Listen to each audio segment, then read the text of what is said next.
तो अब हम लोगों को पढ़ना है third distillation, that is reduce pressure distillation, या इसी का बड़ा दूसरा नाम होता है वैक्यूम डिस्टिलेशन। ये कब हम लोग यूज करते हैं? सुनिए, इस पॉइंट को समझने से पहले एक छोटी सी बात है जो मैंने आपको सॉल्यूशन में पढ़ा रखी है। अब हो सकता है कुछ बच्चों ने सॉल्यूशन ना पढ़ा हो, इसलिए मैं वो बात फिर से पढ़ाने जा रहा हूं। That is what is boiling point. तो ऐसा करो, जो प्यूरिफिकेशन वाला जो चैप्टर है इसमें पेज नंबर 20 खोलो। पेज नंबर 20 ऐसे, ये पेज नंबर 20 है, ये खाली पड़ा हुआ है। ऐसा करो, इसको 20 से ऐसे डिवाइड कर दो, ये जगह खाली रहने देना और इस जगह को डिवाइड कर देना और यहां से लिखना चालू करना जो भी मैं अभी पढ़ाने जा रहा हूं। ठीक है? तो आओ, इसको पढ़ने से पहले हम लोग थोड़ा सा पढ़ें कि व्हाट इज बॉइलिंग पॉइंट, तो फिर ये भी आपको समझ में आ जाएगा।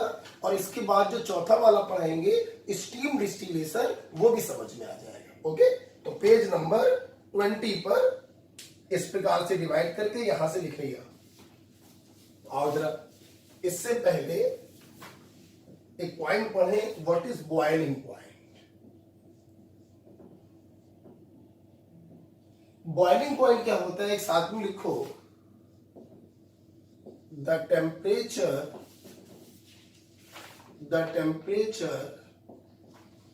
at which vapor pressure of liquid become equal to atmospheric pressure।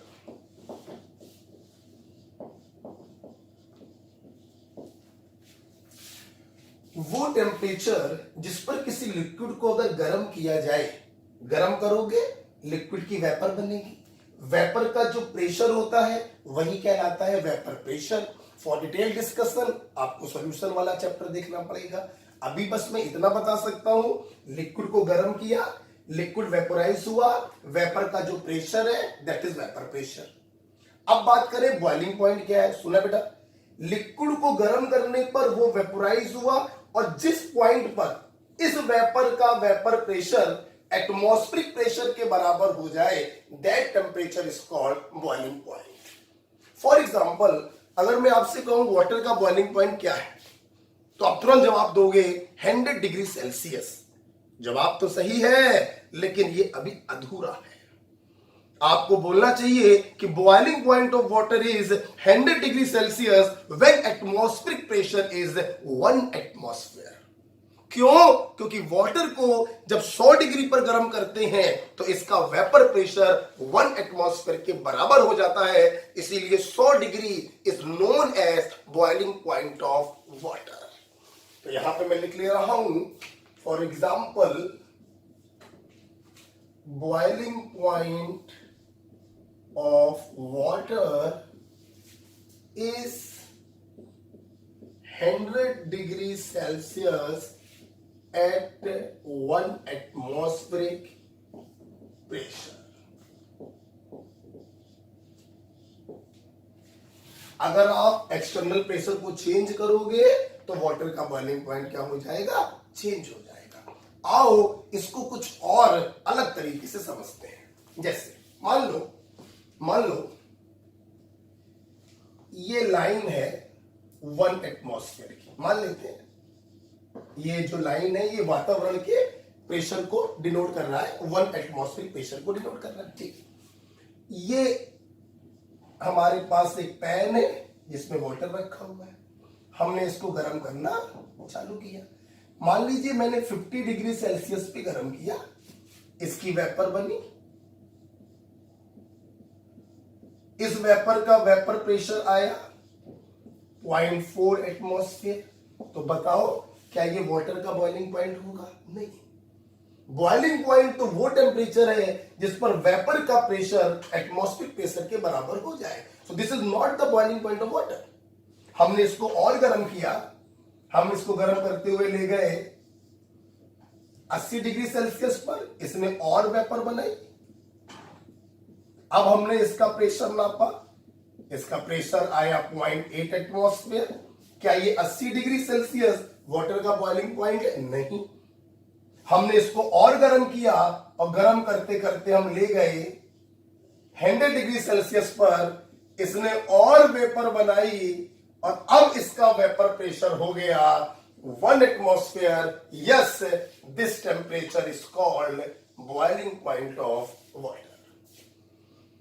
तो व्हाट इज बॉइलिंग पॉइंट? वो टेम्परेचर जिस पर किसी लिक्विड को गर्म करने पर उसके द्वारा बनाई गई वेपर का वेपर प्रेशर एटमॉस्फेरिक प्रेशर के बराबर हो जाए।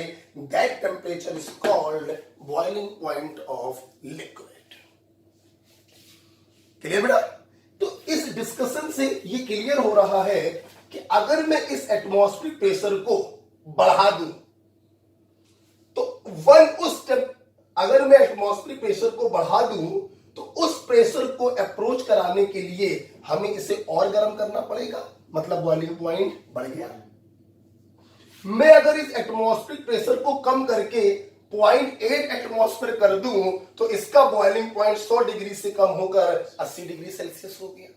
अर्थात क्या मैं ये नहीं बोल सकता कि एटमॉस्फेरिक प्रेशर बढ़ाओगे तो बॉइलिंग पॉइंट बढ़ेगा, एटमॉस्फेरिक प्रेशर घटाओगे तो बॉइलिंग पॉइंट घटेगा। मतलब यहां पे मैं लिख सकता हूं, यहां पे मैं लिख सकता हूं कि boiling point of a liquid is directly proportional to atmospheric pressure.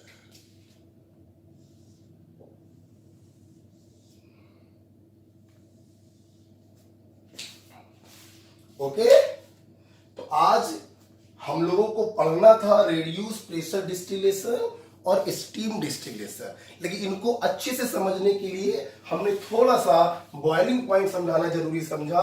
What is boiling point? वो टेम्परेचर जिस पर किसी लिक्विड की वेपर का प्रेशर एटमॉस्फेरिक प्रेशर के बराबर हो जाए। यहां से एक निष्कर्ष ये निकल कर आया कि एटमॉस्फेरिक प्रेशर बढ़ाओगे तो लिक्विड का बॉइलिंग पॉइंट बढ़ेगा, एटमॉस्फेरिक प्रेशर घटाओगे लिक्विड का बॉइलिंग पॉइंट घटेगा। ये एक पॉइंट निकल कर आया। आओ इसी को समझने के लिए कुछ और देखते हैं, कुछ और। ये सारी बातें पेज नंबर 20 पर लिखिएगा। कुछ और देखते हैं, जैसे मान लो फॉर एग्जाम्पल हमारे पास दो लिक्विड है।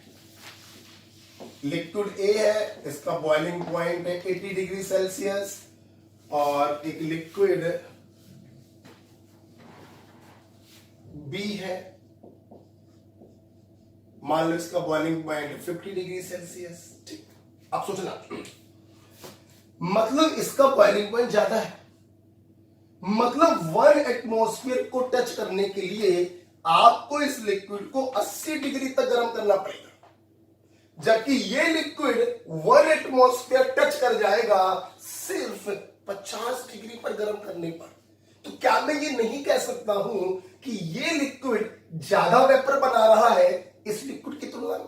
तो क्या मैं ये नहीं कह सकता हूं कि जब ये लिक्विड ज्यादा वेपर बना रहा है तो this liquid is more volatile,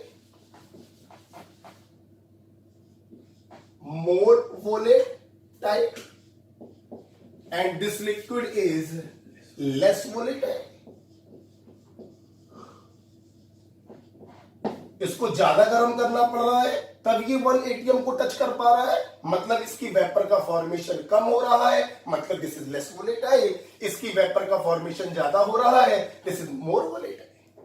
क्या मैं ये नहीं कह सकता हूं कि इसकी वेपर का फॉर्मेशन कम क्यों हो रहा है? शायद इसलिए कम हो रहा है कि लिक्विड फेज में जो मॉलिक्यूल है उनके बीच में लगने वाला फोर्स ऑफ अट्रैक्शन ज्यादा है। जब लिक्विड फेज में लगने वाला फोर्स ऑफ अट्रैक्शन ज्यादा होगा तो उसको तोड़ने के लिए हमें गर्म भी ज्यादा करना पड़ेगा। तो क्या मैं ये नहीं कह सकता हूं कि जिसका बॉइलिंग पॉइंट ज्यादा है वो लेस वोलेटाइल है? It means it feel strong force of attraction in liquid phase and it feel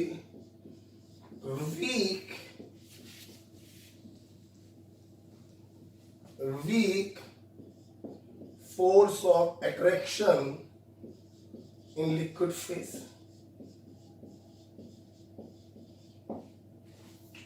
clear? क्या यहां से डिस्कस में ये भी तो निकाल सकता हूं कि लिक्विड फेज में जब फोर्स ऑफ अट्रैक्शन ज्यादा, तो अगर मान लो किसी तरीके से हमने इसको तोड़ा, लिक्विड वेपोराइज हुआ, तो वेपर फेज का जो एनर्जी होगा वो बहुत कम होगा, क्योंकि मोस्ट ऑफ द एनर्जी तो फोर्स ऑफ अट्रैक्शन को तोड़ने में खर्च हो गया, तो वेपर को जो एनर्जी मिला वो काफी कम होगा। यस, क्या मैं ये नहीं लिख सकता हूं कि जिस लिक्विड का बॉइलिंग पॉइंट ज्यादा है, जो लेस वोलेटाइल है, जिसके लिक्विड फेज में फोर्स ऑफ अट्रैक्शन ज्यादा लग रहा है, तो उसकी जो वेपर बनेगी वो एनर्जेटिकली पुअर वेपर होगी। एनर्जेटिकली पुअर वेपर, इसकी जो वेपर होगी उसकी एनर्जी कम होगी, एंड इसकी जो वेपर होगी एनर्जेटिकली रिच वेपर। ये सारा काम कहां लिखना है बेटा? पेज नंबर 20 पर लिखिएगा। जैसे मैंने बताया है, एनर्जेटिकली रिच वेपर। तो यस, जिस लिक्विड का बॉइलिंग पॉइंट ज्यादा है, लिक्विड फेज में फोर्स ऑफ अट्रैक्शन ज्यादा लग रहा है, इसीलिए वेपर का फॉर्मेशन कम होगा, मतलब ये लेस वोलेटाइल है, और जो वेपर बनेगी वो एनर्जेटिकली पुअर वेपर होगी। तो यहां से एक निष्कर्ष ये भी तो निकल रहा है, आप कहो तो मैं इसको रब कर दूं।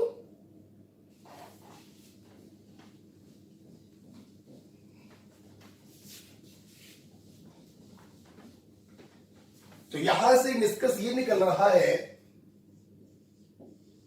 कि inter molecular force of attraction in liquid phase जितना ज्यादा होगा, तो फोर्स ऑफ अट्रैक्शन जितना ज्यादा, मतलब उसकी वोलेटिलिटी उतनी कम।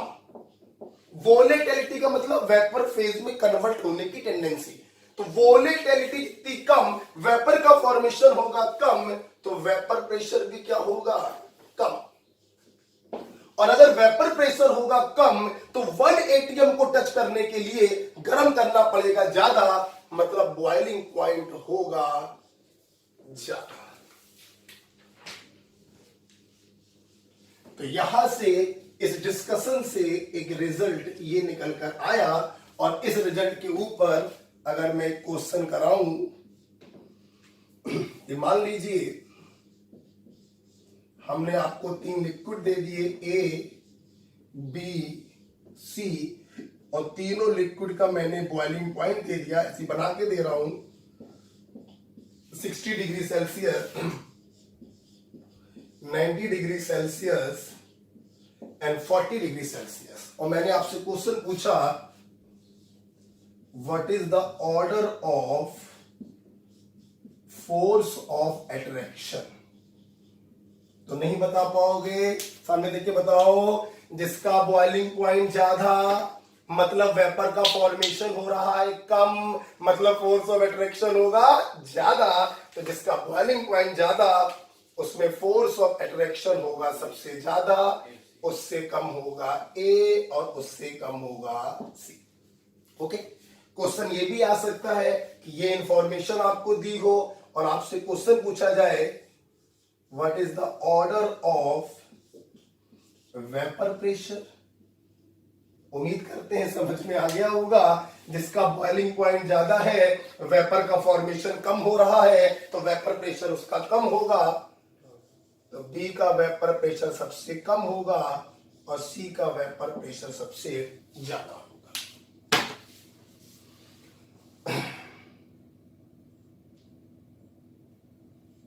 ओके, तो प्रकार से आज हम लोगों ने boiling point, volatility, vapour pressure का क्या रिलेशन है आपस में और क्या रिलेशन है फोर्स ऑफ अट्रैक्शन से, ये हम लोगों ने देखा। एक बार मैं फिर से बोलना चाहूंगा, ध्यान से सुन लो। What is boiling point? वो टेम्परेचर जिस पर किसी लिक्विड को गर्म करने पर उसने जो वेपर बनाई है उसका वेपर प्रेशर एटमॉस्फेरिक प्रेशर के बराबर हो जाए। अर्थात एटमॉस्फेरिक प्रेशर बढ़ाओगे हमें और गर्म करना पड़ेगा, बॉइलिंग पॉइंट बढ़ गया। एटमॉस्फेरिक प्रेशर घटाओगे हमें कम गर्म करना पड़ेगा, बॉइलिंग पॉइंट कम हो गया। यही रीजन है, मैंने सॉल्यूशन में क्वेश्चन कराए होंगे, पहाड़ों पे जाने पर दाल अधपकी रह जाती है, प्रेशर कुकर में दाल जल्दी गल जाती है। अब मैं यहां पे नहीं बताऊंगा, कॉन्सेप्ट यही है। ओके, अब आओ हम लोग चलते हैं अपने टॉपिक पर, that is reduce pressure distillation. मैं इसको रब कर दे रहा हूं, मेरे साथ बताओ बेटा। जिसका बॉइलिंग पॉइंट ज्यादा, मतलब लिक्विड फेज में फोर्स ऑफ अट्रैक्शन भी होगा ज्यादा, मतलब गर्म करना पड़ेगा ज्यादा, वेपर का फॉर्मेशन हो रहा है कम। ठीक है, अब देखो, रेड्यूस प्रेशर डिस्टिलेशन या वैक्यूम डिस्टिलेशन, इसका इस्तेमाल हम उन लिक्विड को प्यूरिफाई करने के लिए करते हैं for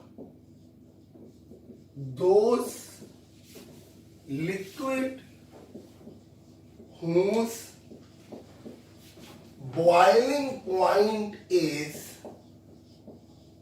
very high or which get decomposed at or below their boiling point। ठीक है,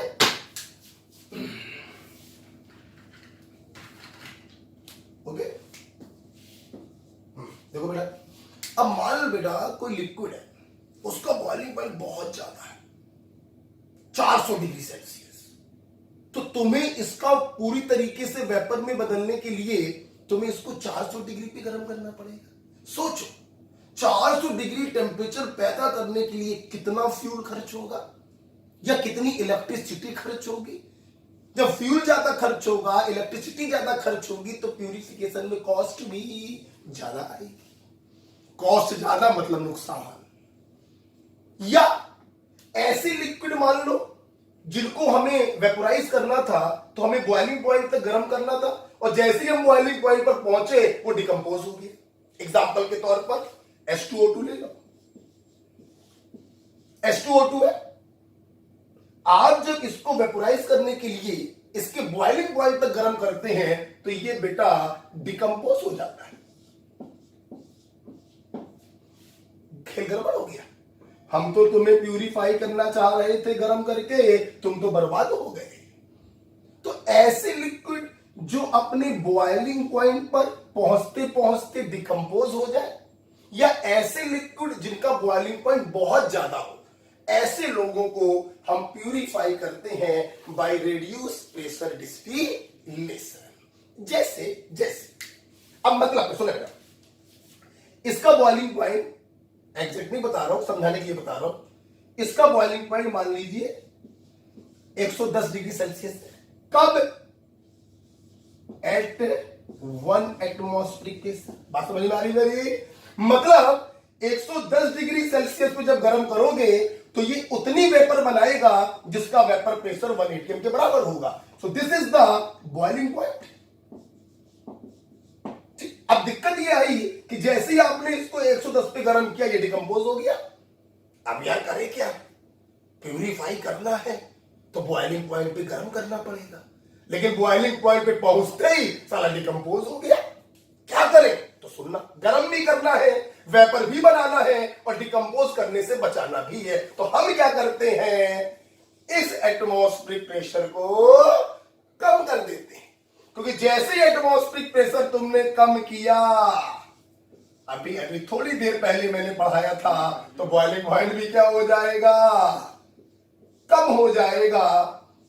ये देखो बेटा, अब ये H2O2 90 डिग्री सेल्सियस पर ही उबलने लगेगा, प्यूरिफाई भी हो गया और डिकम्पोज भी नहीं हुआ। इसी को कहते हैं रेड्यूस प्रेशर डिस्टिलेशन। तो जिन लिक्विड के बॉइलिंग पॉइंट बहुत ज्यादा होते हैं या जो लिक्विड अपने रेगुलर बॉइलिंग पॉइंट पर डिकम्पोज हो जाते हैं, उनको प्यूरिफाई करते हैं प्रेशर को घटाकर, क्योंकि प्रेशर घटाओगे बॉइलिंग पॉइंट घट जाएगा, प्रॉब्लम हमारी सॉल्व हो जाएगी। इसी को कहते हैं रेड्यूस प्रेशर डिस्टिलेशन। एक एग्जांपल है इसका H2O2 और दूसरा एग्जांपल है इसका ग्लिसरॉल फ्रॉम स्पेंट लाइफ। आप सिर्फ इतना याद रखिए, कोई प्रॉब्लम नहीं। ओके बेटा, तो उम्मीद करते हैं रेड्यूस प्रेशर आप समझ चुके हैं कि हमारे पास एक लिक्विड था जो बॉइलिंग पॉइंट पर गर्म करने पे डिकम्पोज हो जा रहा था, लेकिन बॉइलिंग पॉइंट तक मेरे को जाना पड़ेगा क्योंकि उसको वेपर में बदलना है, लेकिन बॉइलिंग पॉइंट पे पहुंचते वो डिकम्पोज हो रहा है। अब करें तो करें क्या, तो हमने एटमॉस्फेरिक प्रेशर को कम कर दिया, तो उसका बॉइलिंग पॉइंट कम हो गया, अब उबलने भी लगा और डिकम्पोज भी नहीं हुआ। इसी को कहते हैं रेड्यूस प्रेशर डिस्टिलेशन। इसके दो पॉपुलर एग्जांपल हैं, हाइड्रोजन पेरोक्साइड और ग्लिसरॉल। राइट, अब हमारा लास्ट पॉइंट रह गया है डिस्टिलेशन में। स्टीम डिस्टिलेशन बहुत इंपॉर्टेंट है। स्टीम डिस्टिलेशन, चलिए सब लोग सामने देखो और अब जरा नजरें सामने रखिएगा थोड़ी देर के लिए। स्टीम डिस्टिलेशन, देखिए स्टीम डिस्टिलेशन शुरू करने से पहले हम दो बातें सबसे पहले बताना चाहेंगे। बात नंबर 1, डिस्टिलेशन यूजुअली हम लोग लिक्विड के लिए करते हैं। मैं सबसे पहले लिखवा दिया था कि distillation is valid for liquid not for solid, लेकिन steam distillation is for solid और लिक्विड ऑर्गेनिक कंपाउंड। पहला पॉइंट, ये सॉलिड ऑर्गेनिक कंपाउंड पर भी लगता है और ये लिक्विड ऑर्गेनिक कंपाउंड पर भी लगता है। दूसरा पॉइंट, इसे चालू करने से पहले ये पॉइंट मैं समझाऊंगा, लेकिन अभी मैं बता रहा हूं कि it is special type of reduce pressure distillation. ये मैं एक्सप्लेन करूंगा थोड़ी देर बाद कि स्टीम डिस्टिलेशन जो होता है वो वैक्यूम डिस्टिलेशन का ही एक स्पेशल केस होता है। ठीक है, next point. Next point, it is valid for those organic compound जो तीन बातों को फॉलो करें। बोल बेटा कितनी बात? 3 बात। पहली बात, ये ऑर्गेनिक कंपाउंड वाटर इमिसिबल होने चाहिए।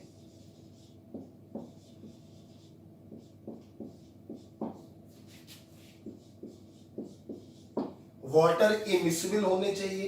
दूसरा पॉइंट, स्टीम वोलेटाइल होने चाहिए। स्टीम वोलेटाइल का मतलब स्टीम में मिसबिल होने चाहिए, वाटर में इमिसबिल होने चाहिए। और तीसरा point, have high vapour pressure, bracket में approx 10 to 15 mmHg at 373 Kelvin।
हाँ, तो हम लोगों को चौथा पॉइंट एक्सप्लेन करना था, थोड़ा वीडियो बीच में कट हो गया था। तो चौथा पॉइंट अभी एक्सप्लेन ये कर रहा था कि why steam distillation is special case of reduce pressure distillation. जब बड़े एक बात देखो, ये वेपर का फॉर्मेशन हो रहा है लिक्विड से, तो यहां पर जो टोटल प्रेशर है, इट मींस ये टोटल प्रेशर एटमॉस्फेरिक प्रेशर के बराबर है, और यहां पर ये जो टोटल प्रेशर जो कि एटमॉस्फेरिक प्रेशर के बराबर होगा तभी तो वेपर बना है। तो ये टोटल प्रेशर किसके बराबर है? Pressure due to water vapour plus pressure due to organic liquid vapour. हमारे कहने का मतलब है, जिस एटमॉस्फेरिक प्रेशर को इस लिक्विड को अकेले चेज करना था, उस प्रेशर को चेज करने में वाटर वेपर ने इसकी हेल्प कर दी। अर्थात अगर मैं ये देखूं कि इस ऑर्गेनिक लिक्विड को कितने प्रेशर को चेज करना पड़ा, तो ध्यान से अगर देखें, जगह नहीं है यहां पर, मैं यहां पे लिख रहा हूं, इस ऑर्गेनिक लिक्विड को कितने प्रेशर को चेज करना पड़ा, तो वाटर वेपर को जरा उस तरफ ले जाइए, तो pressure due to organic liquid vapour बराबर आ गया atmospheric pressure minus pressure due to water vapour. Okay, ये पॉइंट चीख चीख कर कह रहा है कि ऑर्गेनिक लिक्विड को एटमॉस्फेरिक प्रेशर के बराबर चेज करना ही नहीं पड़ा, कुछ कम चेज करना पड़ा। और कुछ कम चेज करने का मतलब है हमने एक्सटर्नल प्रेशर को रिड्यूस कर दिया, इसीलिए इसे कहते हैं special case of reduce pressure distillation. ये नॉर्मल डिस्टिलेशन तब होता जब ये चीज ना होती। अगर ये चीज बेटा ना होती तो इस ऑर्गेनिक लिक्विड को एटमॉस्फेरिक प्रेशर के बराबर चेज करना पड़ता, बहुत ज्यादा गर्म करना पड़ता। अब इसको किसको चेज करना पड़ रहा? This value minus this value, तो वैल्यू कुछ क्या होगी? कम। एक्सटर्नल प्रेशर क्या हो गया? कम। और इसी को कहते हैं reduce pressure distillation. Am right? तो ये हमने आपको बताया अबाउट द स्टीम डिस्टिलेशन। आओ एक बार रीड कर लेते हैं, एक बार। चलो आओ देखो बेटा, सबसे पहले ऐसा काम करो, जहां पर हेडिंग पड़ी है स्टीम डिस्टिलेशन, उसी के आगे लिखो फॉर सॉलिड और liquid organic compound, for solid और liquid organic compound. Okay, next, it is used to separate substances which are steam volatile, water immiscible and have vapor pressure equal to 10 to 15 mm Hg। उसी के आगे लिखो at 373 kelvin. Okay, और जहां पे लिखा है वेपर प्रेशर उसके पहले लिख लो हाई, हाई लिखना छूट गया है। Have high vapor pressure equal to 10 to 15 mm Hg at 373 Kelvin, right?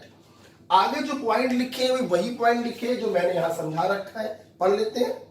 Here steam is passed through a heated flask containing the liquid to be distilled. The mixture of steam and volatile organic compound is condensed and collected. The compound later is separated from water using separating funnel, and it is a special case of reduced pressure distillation, right? नीचे आपका यही point लिखा हुआ है, P atmosphere is equal to P water vapour plus P organic liquid. आप चाहो तो उसी के आगे कॉमा लगा के ऐसे लिख दो, उसी के आगे लिखो कॉमा लगाकर, उसी पॉइंट के आगे कॉमा लगाकर लिख दो। मतलब ऑर्गेनिक लिक्विड को क्या एटमॉस्फेरिक प्रेशर को चेंज करना पड़ा? नहीं, एटमॉस्फेरिक प्रेशर से कुछ कम प्रेशर को चेंज करना पड़ा। सो this is the special case of reduce pressure distillation, right? अब बेटा इसके नीचे जगह खाली पड़ी हुई है, उस खाली जगह में, अब खाली जगह में मुझे इसके एग्जाम्पल भी लिखवाने हैं, तो ऐसा करो, जो भी जगह खाली पड़ी हुई है उसको ऐसे डिवाइड कर दो 30 और 70 के रेशियो में, और 70% वाले एरिया में आपको ये बनाना है। ठीक, बना लेंगे। इस 70% वाले एरिया में आप ये बना लीजिएगा। ठीक, 30% वाले एरिया में मैं एग्जांपल बताने जा रहा हूं।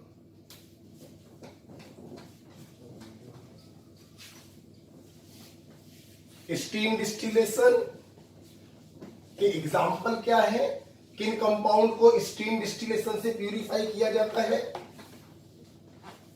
तो यहां पे मेरी लर्निंग ट्रिक है आंट कट। बेटा बताओ क्या ट्रिक बनाई है, aunt cut. A for aniline, aniline को हम लोग प्यूरिफाई करते हैं स्टीम डिस्टिलेशन से। एन का बेटा मतलब है नाइट्रोफिनॉल, और आपको मालूम होगा नाइट्रोफिनॉल दो पढ़ाए थे, ऑर्थो नाइट्रोफिनॉल और पैरा नाइट्रोफिनॉल। तो यहां से बन जाएगा ortho nitrophenol from para nitrophenol. तो आप ऐसे याद रखेंगे ना, एन से क्या बन गया, नाइट्रोफिनॉल। तो नाइट्रोफिनॉल को आपस में सेपरेट करते हैं with the help of steam distillation. T, T से बनेगा बेटा टर्पेंटाइन ऑयल,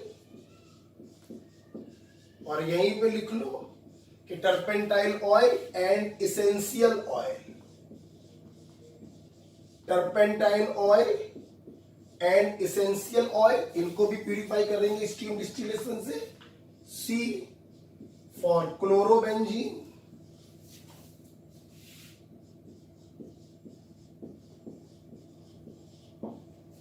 और टी फॉर टॉली। तो इतने लोगों को हम लोग प्यूरिफाई करते हैं with the help of steam distillation. इस प्रकार से स्टीम डिस्टिलेशन भी खत्म हो गया।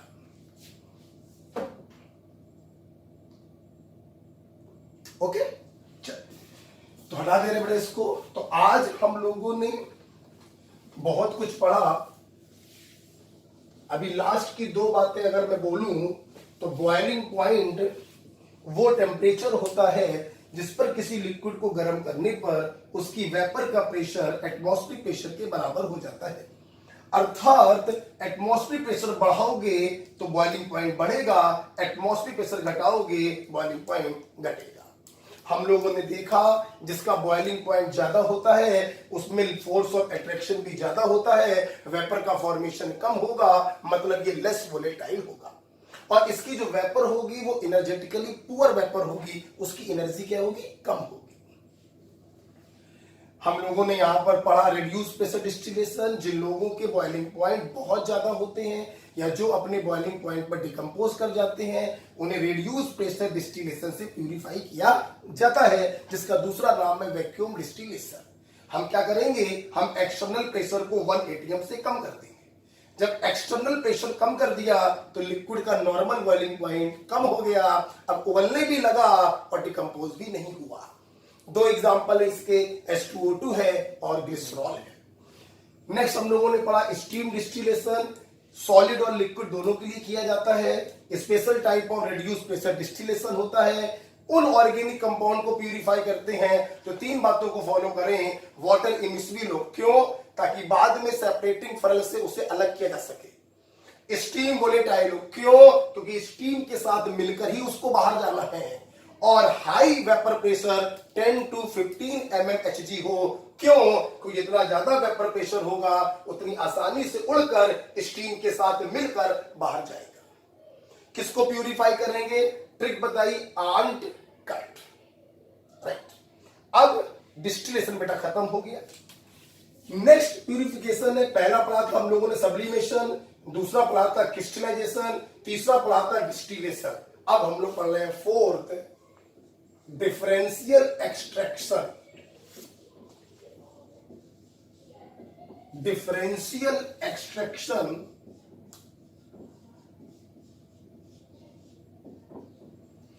डिफरेंशियल एक्सट्रैक्शन का इस्तेमाल तब करते हैं जब कोई ऑर्गेनिक कंपाउंड वाटर में डिसॉल्व है और मुझे इस ऑर्गेनिक कंपाउंड को वाटर से हटाना है, वाटर से निकालना है, तब हम इस्तेमाल करते हैं डिफरेंशियल एक्सट्रैक्शन। इसमें क्या है, एनसीईआरटी में ऐसा चित्र टाइप का बना हुआ है, मैं रफली वो फिगर बना रहा हूं, मैं रफली फिगर बना रहा हूं। अब मान लीजिए क्या होता है, ये एक्वस लेयर है और इस एक्वस लेयर में वो ऑर्गेनिक कंपाउंड घुला हुआ है। आल्दो सभी को मालूम है ऑर्गेनिक कंपाउंड वाटर में लेस सॉल्युबल होंगे। ये एक्वस लेयर है। मुझे इस ऑर्गेनिक कंपाउंड को इस एक्वस लेयर से हटाना था। हम क्या करते हैं, इसमें ऊपर से डालते हैं ऑर्गेनिक सॉल्वेंट। बेटा बोलो क्या डालेंगे, ऑर्गेनिक सॉल्वेंट। आपको मालूम होना चाहिए ऑर्गेनिक कंपाउंड एक्वस लेयर से ज्यादा ऑर्गेनिक सॉल्वेंट में मिसफिल होते हैं, सॉल्युबल होते हैं। हमने इसको सेक कर दिया, तो सेक करने पे क्या हुआ, थोड़ी देर के लिए ये दोनों लिक्विड आपस में मर्ज हो गए। फायदा लेकिन ये हो गया कि जब आप इसको ऐसे खुला छोड़ दोगे, हिलाने के बाद इसको रख दोगे, तो दोनों लिक्विड अलग अलग हो जाएंगे। लेकिन मिलाने से, हिलाने से फायदा ये होगा कि ये जो ऑर्गेनिक कंपाउंड था ये एक्वस लेयर को छोड़कर ऑर्गेनिक लेयर में चला जाएगा। क्यों चला जाएगा, क्योंकि इसकी सॉल्युबिलिटी ऑर्गेनिक सॉल्युबिलिटी में ज्यादा है। तो आफ्टर सेक करने के बाद हमें थोड़ी देर बाद जो सिस्टम दिखाई पड़ेगा वो कुछ ऐसा होगा।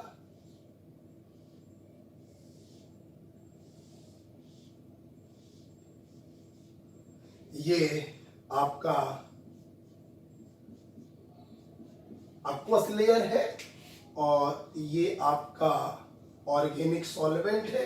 जब आपने इसको सेक करके थोड़ी देर के लिए छोड़ दिया तो ये ऑर्गेनिक कंपाउंड एक्वस लेयर को छोड़कर ऑर्गेनिक सॉल्वेंट की लेयर में आ जाएगा।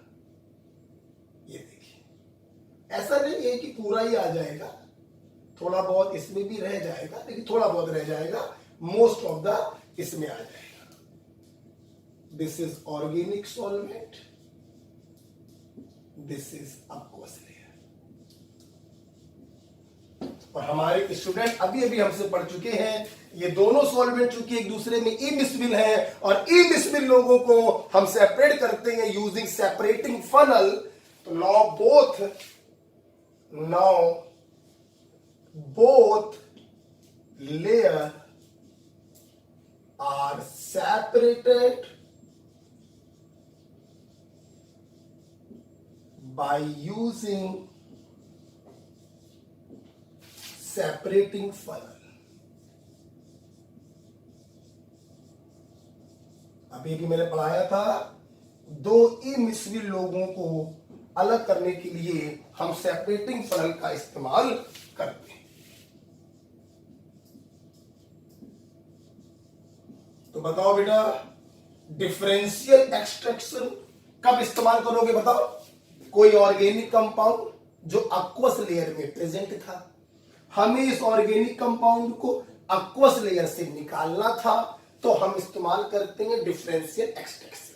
कैसे निकालोगे, इसमें ऊपर से हम ऑर्गेनिक सॉल्वेंट डालेंगे, ऑर्गेनिक कंपाउंड की सॉल्युबिलिटी एक्वस लेयर से ज्यादा ऑर्गेनिक सॉल्वेंट में होगा।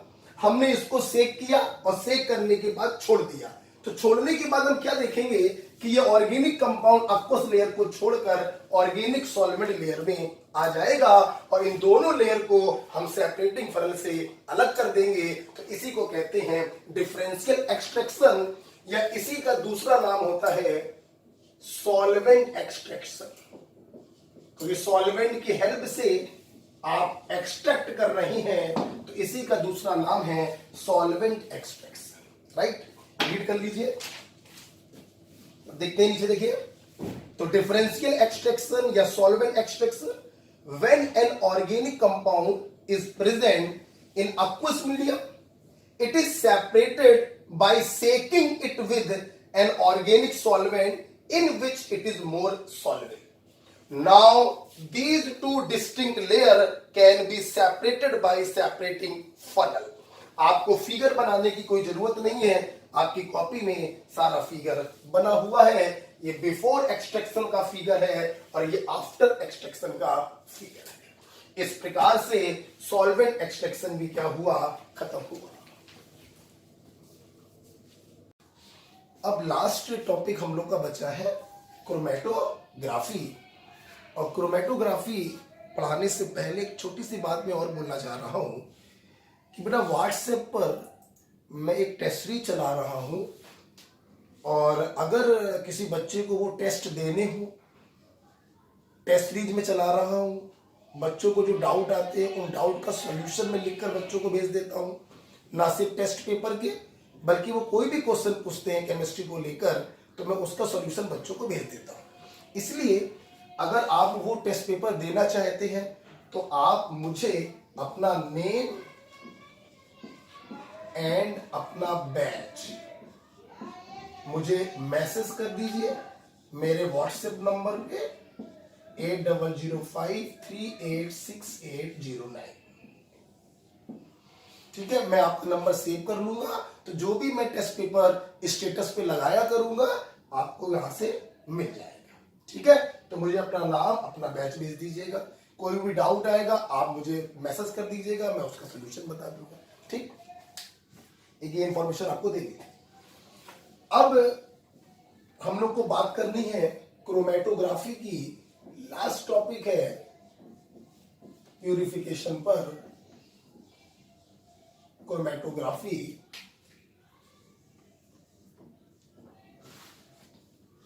क्रोमेटोग्राफी ये शब्द है ना बेटा, ये शब्द आया है from the word Chrome. Chrome, ये क्रोम,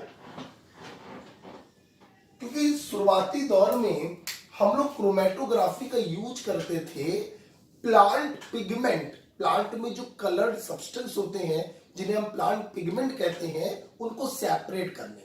तो कलर को सेपरेट करने में इसका यूज करते थे। कलर का मतलब क्रोम, तो क्रोम से इसका नाम पड़ गया क्रोमेटोग्राफी। ओके, तो it was first used to separate plant pigment, तो इसीलिए इसका नाम पड़ गया है क्रोमेटोग्राफी। लेकिन आज ये बहुत ही एडवांस टेक्निक है। आज हम इसकी बहुत जगहों पर इसका यूज करते हैं। It is most advance technique. आज ये सिर्फ प्लांट पिगमेंट तक सीमित नहीं रह गया है। It is most advance technique developed by, important है, डेवलप्ड बाई साइंटिस्ट है टी स्वेट।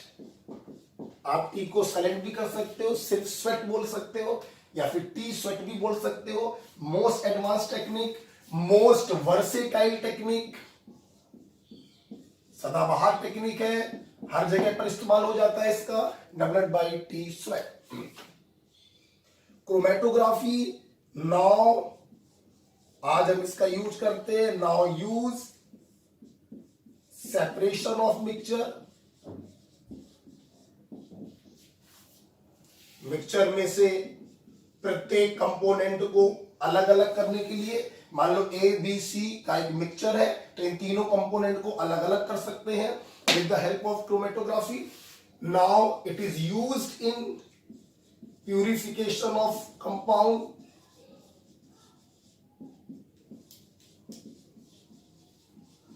एंड नाउ जैसा कि मैं पहले बोल चुका हूं कि क्रोमेटोग्राफी का यूज प्योरिटी को चेक करने में भी होता है, प्योरिटी टेस्ट। हमारे पास तीन तरीके थे प्योरिटी को चेक करने के। एक है स्पेक्ट्रोस्कोपिक मेथड था, दूसरा क्रोमेटोग्राफी मेथड था और तीसरा था मिक्स्ड मेल्टिंग पॉइंट मेथड। तो क्रोमेटोग्राफी मोस्ट मॉडर्न टेक्निक है, मोस्ट एडवांस टेक्निक है, डेवलप किया था टी स्वेट ने। ये शब्द आया है क्रोम, क्रोम मतलब कलर, क्योंकि पहले इसका यूज करते थे प्लांट पिगमेंट को सेपरेट करने में।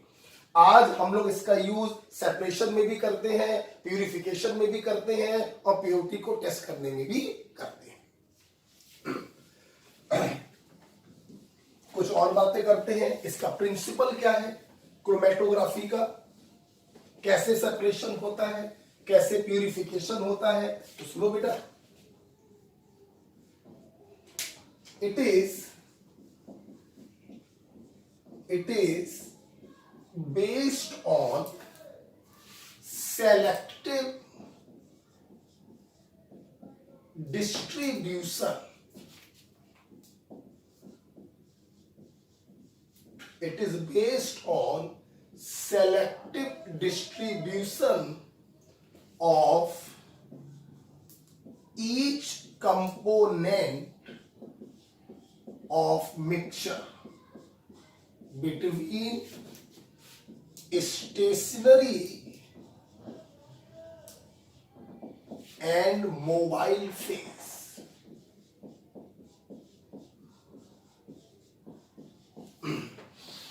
अब यहां पर आपके सामने दो बातें आ गई कि सेलेक्टिव डिस्ट्रीब्यूशन का मतलब क्या है और क्रोमेटोग्राफी में स्टेशनरी और मोबाइल फेज क्या होता है। देखो एक बात है, आपने स्टेशनरी का मतलब समझ में आ रहा है, रुकी हुई चीज, और मोबाइल का मतलब चलती हुई चीज। ठीक, हमारे पास किसी भी सब्सटेंस की तीन स्टेट होती है, आपको मालूम होगा। सॉलिड होता है हमारे पास, लिक्विड होता है हमारे पास, और गैस होता है हमारे पास। एक बात बताओ, सॉलिड को कहीं पर भी छोड़ दो, कहीं पर भी रख दो, हमेशा रुका हुआ रहेगा, कभी भी अपने आप से टहलने तो लगेगा नहीं। तो solid phase always work as stationary. Gas को तुम कहीं पर भी रखो, बर्तन में बंद करके रखो या बर्तन को खोल के रखो, गैस हमेशा माइग्रेट करती है, हमेशा रैंडम मोशन करती है। तो gas phase always work as mobile phase. अब बात करें लिक्विड की। लिक्विड को किसी बर्तन की सीमा में रखा तो ये रुका हुआ है, स्टेशनरी फेज, और अगर बर्तन की सीमा को हटा दिया जाए तो ये टहलने लगेगा, mobile phase. Means liquid phase stationary भी बनाया जा सकता है और लिक्विड को मोबाइल फेज भी बनाया जा सकता है। तो स्टेशनरी फेज सॉलिड और लिक्विड में से कुछ भी हो सकता है, मोबाइल फेज लिक्विड और गैस में से कुछ भी हो सकता है। इन्हीं दोनों फेजों के बीच में मिक्सचर के जो कंपोनेंट होते हैं वो सेलेक्टिवली डिस्ट्रीब्यूट होते हैं। अब ये जो सेलेक्टिव डिस्ट्रीब्यूशन है ये भी दो प्रकार का है। सेलेक्टिव डिस्ट्रीब्यूशन का बेसिस एडजॉर्प्शन भी हो सकता है और सेलेक्टिव डिस्ट्रीब्यूशन का बेसिस पार्टीशन भी हो सकता है। मिक्सचर के कंपोनेंट स्टेशनरी और मोबाइल फेज के बीच में सेलेक्टिवली डिस्ट्रीब्यूट होते हैं और सेपरेट हो जाते हैं। अब ये डिस्ट्रीब्यूशन एडजॉर्प्शन बेसिस पर भी हो सकता है और पार्टीशन बेसिस पर भी हो सकता है। ये डिपेंड करता है कि उस क्रोमेटोग्राफी में स्टेशनरी फेज क्या है। आपको जान के खुशी होगी, if stationary phase is solid तो डिस्ट्रीब्यूशन का बेसिस होता है adsorption, and if stationary phase is liquid तो डिस्ट्रीब्यूशन का बेसिस होता है पार्टीशन। तो अब मैं आपको कुछ डिफरेंट टाइप्स की क्रोमेटोग्राफी बताने जा रहा हूं। किसके बेसिस पर? स्टेशनरी और मोबाइल फेज के बेसिस पर। स्टेशनरी फेज की बेसिस पर डिस्ट्रीब्यूशन दो प्रकार से हो सकता है, on the basis of adsorption and on the basis of partition. तो कौन कौन सी क्रोमेटोग्राफी है आपकी बुकलेट में सारे लिखे हुए हैं, फिर भी मैं बोर्ड पे बताने जा रहा हूं। तो जल्दी बताओ, जब तक मैं रब कर रहा हूं आप बोलेंगे। क्रोमेटोग्राफी शब्द आया है क्रोम से, क्रोम का मतलब कलर। सबसे पहले इसका यूज करते थे प्लांट पिगमेंट को सेपरेट करने में। This is the most modern technique, most advance technique, most versatile technique developed by T sweat. इसका यूज ना सिर्फ प्यूरिफिकेशन में करते हैं बल्कि सेपरेशन में भी किया जाता है और प्योरिटी को टेस्ट करने में भी किया जाता है। इसका प्रिंसिपल है selective distribution of component between stationary and mobile phase. Stationary phase solid और लिक्विड हो सकता है, मोबाइल फेज लिक्विड और गैस हो सकता है। अब डिस्ट्रीब्यूशन के बेसिस दो हो सकते हैं, एडजॉर्प्शन बेसिस और पार्टीशन बेसिस। ये डिपेंड करेगा, अगर स्टेशनरी फेज सॉलिड है तो एडजॉर्प्शन बेसिस है, और अगर स्टेशनरी फेज लिक्विड है तो पार्टीशन बेसिस है। तो आइए देखें,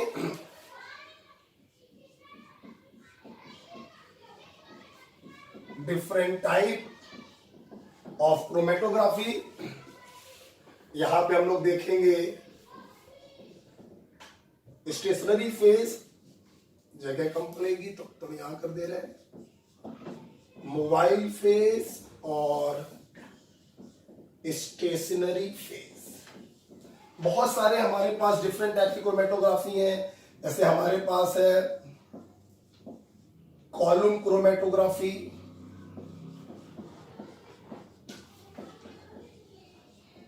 कॉलम क्रोमेटोग्राफी में मोबाइल फेज होता है लिक्विड, स्टेशनरी फेज होता है सॉलिड।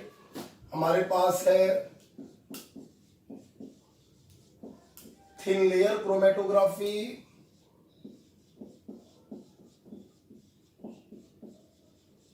इसको शॉर्ट में हम लोग कहते हैं टीएलसी। इसमें भी मोबाइल फेज होता है लिक्विड, स्टेशनरी फेज होता है सॉलिड। हमारे पास है हाई परफॉर्मेंस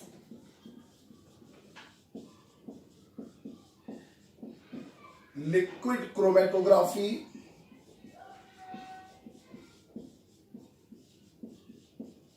इसे शॉर्ट में हम लोग लिख देते हैं HPLC।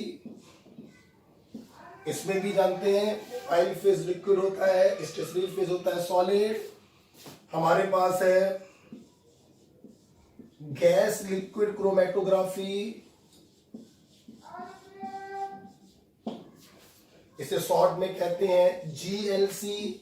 अब देखो बेटा, जितनी भी क्रोमेटोग्राफी है ना उसमें मोबाइल फेज लिक्विड होता है, स्टेशनरी फेज सॉलिड होता है। जो अलग टाइप के है ना उसमें नाम आपको बताएगा।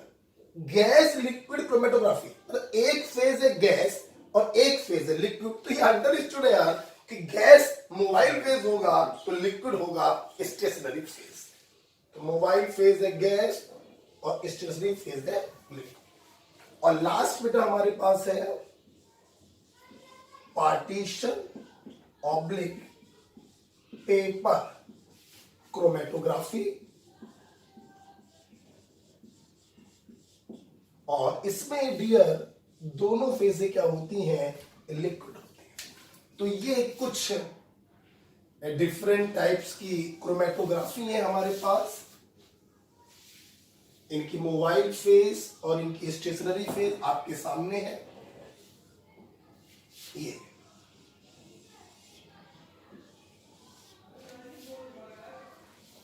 ठीक, अब अब यहां पर हमने देखा कि मोबाइल फेज हमेशा लिक्विड है और स्टेशनरी फेज हमेशा सॉलिड है। गैस लिक्विड क्रोमेटोग्राफी नाम से समझ में आ गया। पेपर क्रोमेटोग्राफी में कुछ समझ में नहीं आता है, तो मैंने यहां पे लर्निंग ट्रिक क्या बनाई, पेपर क्रोमेटोग्राफी या पार्टीशन क्रोमेटोग्राफी ट्रिक बन गई पी स्क्वायर। ट्रिक क्या बनी, पी स्क्वायर। एक पी से हो गया पेपर क्रोमेटोग्राफी, एक पी से हो गया पार्टीशन क्रोमेटोग्राफी, और यहां से ट्रिक क्या बन गई बेटा बताओ, एल स्क्वायर। तो P square is equal to L square. मतलब पेपर क्रोमेटोग्राफी या पार्टीशन क्रोमेटोग्राफी में दोनों फेजें क्या होती हैं, लिक्विड। तो जहां पर कंफ्यूजन हो सकता था वहां पे ट्रिक बता दी, P square is equal to L square. Next ध्यान से देखिए, ऊपर तीनों में 1 2 3, ऊपर के तीनों में जो स्टेशनरी फेज है वो क्या है, सॉलिड। तो ऊपर की तीनों में जो सेलेक्टिव डिस्ट्रीब्यूशन होगा उसका बेसिस क्या होगा, एडजॉर्प्शन। तो basis is adsorption, basis is adsorption. और नीचे के दोनों में देखो स्टेशनरी फेज क्या है, लिक्विड है, तो बेसिस इज पार्टीशन।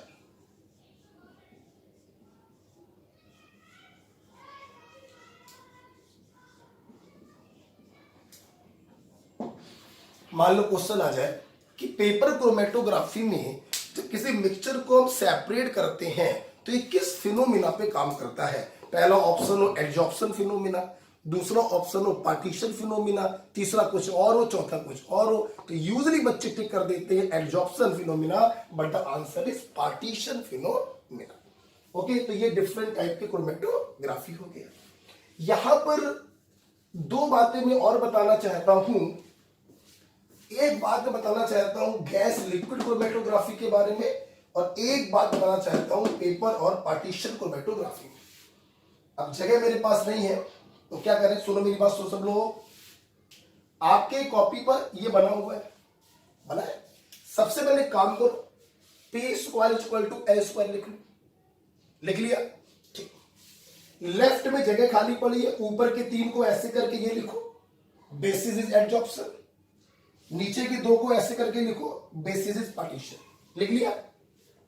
अब सुनना, आपकी कॉपी में इधर पे जगह खाली है, इधर जगह खाली। तो मैं दो बातें बताना चाहूंगा, एक गैस लिक्विड क्रोमेटोग्राफी के बारे में, हटा दे रहा हूं इसको, जगह खाली करने की जरूरत कर रहा हूं। आप राइट साइड में लिख दीजिएगा, गैस क्रोमेटोग्राफी का यूजली हम लोग इस्तेमाल करते हैं फॉर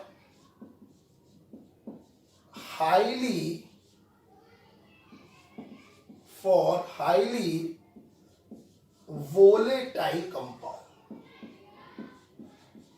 जो कंपाउंड हाईली वोलेटाइल होते हैं उनको प्यूरिफाई करने के लिए हम लोग गैस लिक्विड क्रोमेटोग्राफी का इस्तेमाल करते हैं, ठीक है। और राइट साइड में ही पार्टीशन क्रोमेटोग्राफी के बारे में भी एक पॉइंट लिख लीजिए, it is used to separate mixture of sugar and mixture of amino acid।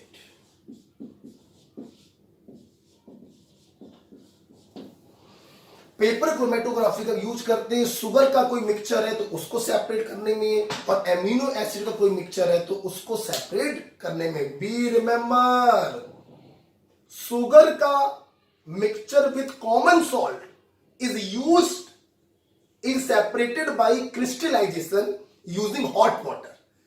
यहां पे क्या है, शुगर नमक के साथ नहीं मिला है कि क्रिस्टलाइजेशन कर दोगे, डिफरेंट टाइप्स की शुगर आपस में मिली हुई है, तो हम यूज करेंगे पेपर क्रोमेटोग्राफी का। एमिनो एसिड का मिक्सचर है, हम यूज करेंगे पेपर क्रोमेटोग्राफी का। कोई हाईली वोलेटाइल कंपाउंड है, हम यूज करेंगे गैस लिक्विड क्रोमेटोग्राफी का, ठीक है। आइए जरा इतना पढ़ लिया जाए, फिर हम लोग इसको आगे डील करेंगे।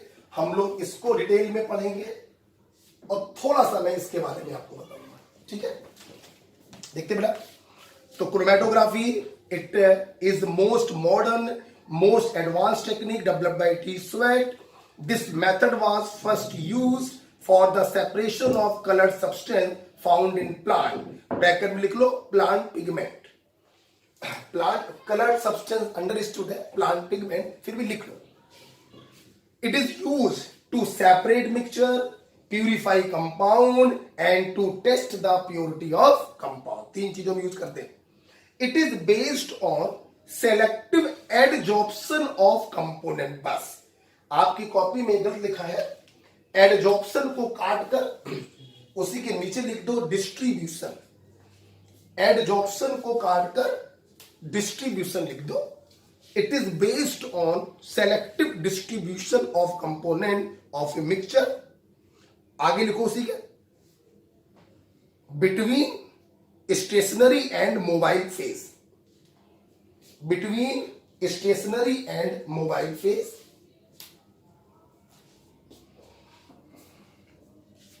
ठीक, आगे बढ़िए बेटा।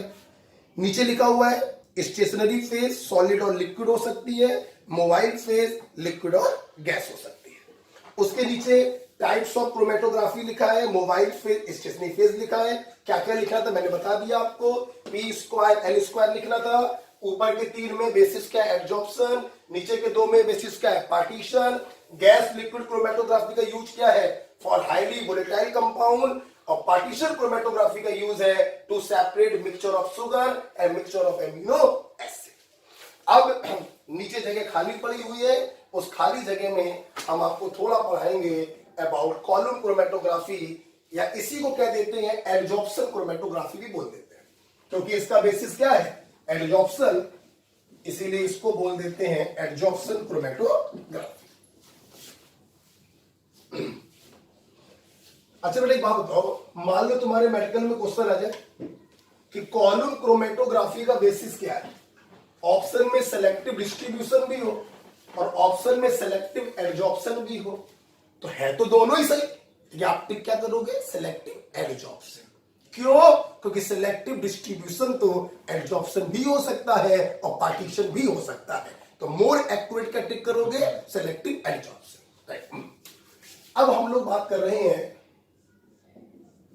एडजॉर्प्शन ऑब्लिक कॉलम क्रोमेटोग्राफी का, इसके बारे में थोड़ा डिटेल में पढ़ ले रहे हैं।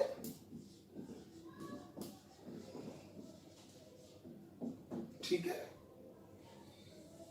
देखिए क्या होता है इसमें, देखिए इसमें क्या है,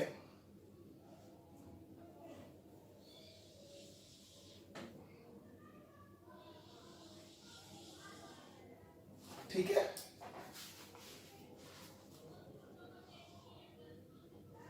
एक इस प्रकार की ग्लास की ट्यूब होती है, क्या होती है ग्लास की ट्यूब होती है। इस ग्लास की ट्यूब में हम stationary phase, usually solid, column chromatography पढ़ रहे हो, स्टेशनरी फेज क्या है सॉलिड, और सॉलिड में यूजुअली हम लोग यूज करते हैं सिलिका जेल या फिर एल्यूमिना। ठीक, तो इसमें सबसे पहले हम स्टेशनरी फेज को भरते हैं। अब स्टेशनरी फेज को भरोगे, बालू यार पाउडरी होता है, नीचे से निकल जाएगा, तो अपन लोग क्या करते हैं यहां पर कॉटन लगा देते हैं। क्या लगा देते बताओ, कॉटन, रुई लगा देते हैं। ठीक है, अब इसके ऊपर हम लोगों ने स्टेशनरी फेज को भर दिया, ये देखिए ये स्टेशनरी फेज है।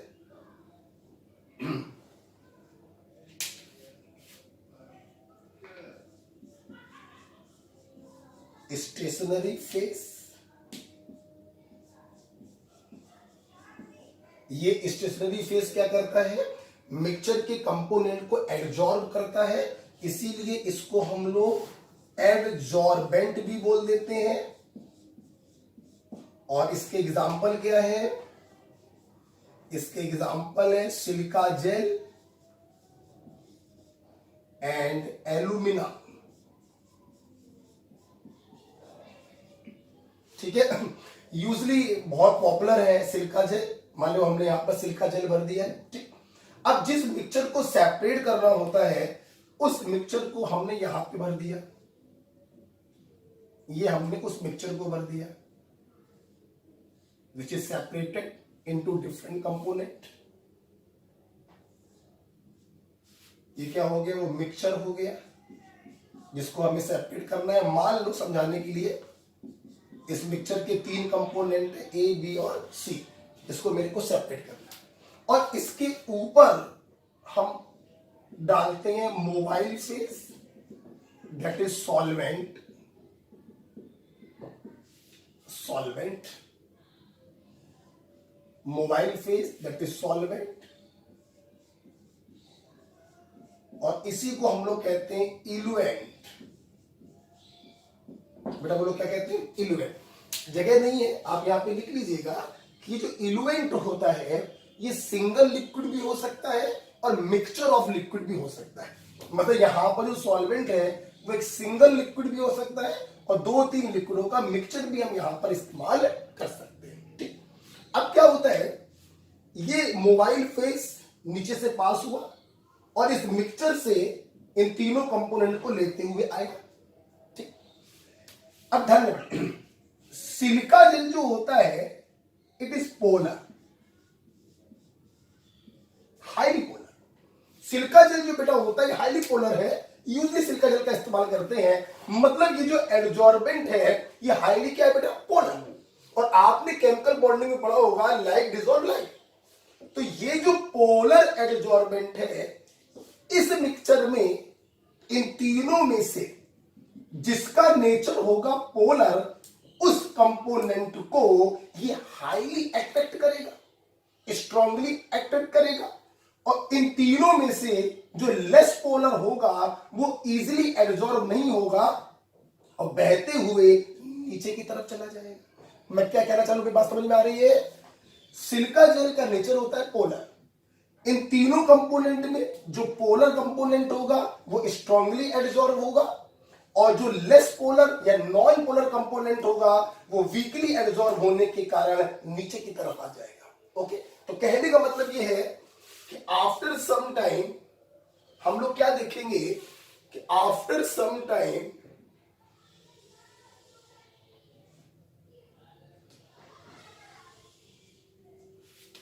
तो पतला हो गया है, ठीक है, सही कर देते हैं।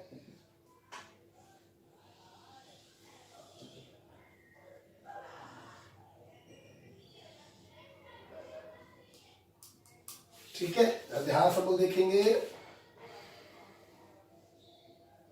ये आपकी कॉटन वूल लगा हुआ था यहाँ पर और ये आपका स्टेशनरी फेस था सिलिका जेल से, चूंकि पोलर होता है तो जो सबसे ज्यादा पोलर कंपोनेंट होगा वो स्ट्रांगली एब्जॉर्ब हुआ, जो लेस पोलर कंपोनेंट होगा वो थोड़ा कम एब्जॉर्ब हुआ तो चला गया नीचे, और जो नॉन पोलर कंपोनेंट होगा वो बिल्कुल भी एब्जॉर्ब नहीं हो पाएगा आसानी से तो काफी नीचे चला गया। For example A, B and C. बड़े क्लियर हो गए? और ये जो ऊपर है सिस्टम वो ऐसे ही पड़ा रहेगा। ठीक है, तो हम लोग क्या देख रहे हैं, A is strongly absorb, A is strongly adsorbed, it's mean A is polar and C is weakly adsorbed, it's mean C is non-polar। B जो होगा इन दोनों के बीच में आ जाएगा। तो स्ट्रांगली एड्सॉर्ब वो कंपोनेंट होगा जिसका नेचर होगा पोलर और वीकली एड्सॉर्ब वो कंपोनेंट होगा जिसका नेचर होगा लेस पोलर या नॉन पोलर। तो आप बताओ बेटा, जब ये स्टॉप कॉर्क को खोलकर हम इसको कलेक्ट करेंगे तो सबसे पहले कौन सा कंपोनेंट मिलेगा? सी। ओके, तो सबसे पहले कौन सा मिला? C. It means it illuminated first. और सबसे लास्ट में कौन सा मिलेगा? जो स्ट्रांगली एब्जॉर्ब हुआ है तो इट इल्यूटेड इन लास्ट। तो सबसे पहले कंपोनेंट आपको मिलेगा जो वीकली एब्जॉर्ब हुआ। वीकली एब्जॉर्ब कौन होगा? सोच रहे हैं, रटना नहीं है कुछ भी, प्लीज सोचेंगे। सिलिका जेल स्टेशनरी फेज है, नेचर क्या है? पोलर। तो जो कंपोनेंट पोलर होगा वो स्ट्रांगली अट्रैक्ट हो गया बाय हाइड्रोजन बॉन्ड और बाय डाइपोल डाइपोल इंटरेक्शन। जो लेस पोलर हो गया बहते हुए नीचे जाके अट्रैक्ट हुआ, और जो नॉन पोलर होगा वो और बहते हुए चला गया नीचे तो लास्ट में अट्रैक्ट हुआ। तो सब स्टॉप कॉर्क को खोलने पर सबसे पहला कंपोनेंट कौन सा मिलेगा? नीचे वाला, दैट इज नॉन पोलर वाला, दैट इज वीकली अट्रैक्टेड वाला। और सबसे लास्ट में कौन सा मिलेगा? पोलर वाला जो स्ट्रांगली अट्रैक्ट हुआ होगा। ओके, तो दिस इज अबाउट द इलुएंट और ये रहा आपका क्रोमेटोग्राफी। इसके ऊपर एक बहुत ही अच्छा क्वेश्चन आया है, मैं कराना चाहूंगा क्वेश्चन। क्या इसको हटा सकते हैं? ठीक है, इसको हटा सकते हैं। एक क्वेश्चन आया, इसी में बता रहे हैं कि मान लो, मैं यहां पे लिख रहा हूं, मान लो मैं आपको 3 कंपोनेंट दे दूं बेटा। देखो, मैंने आपको दे दिया से क्लोरोबेंजीन, ठीक, मैंने आपको दे दिया पैराक्रिसॉल,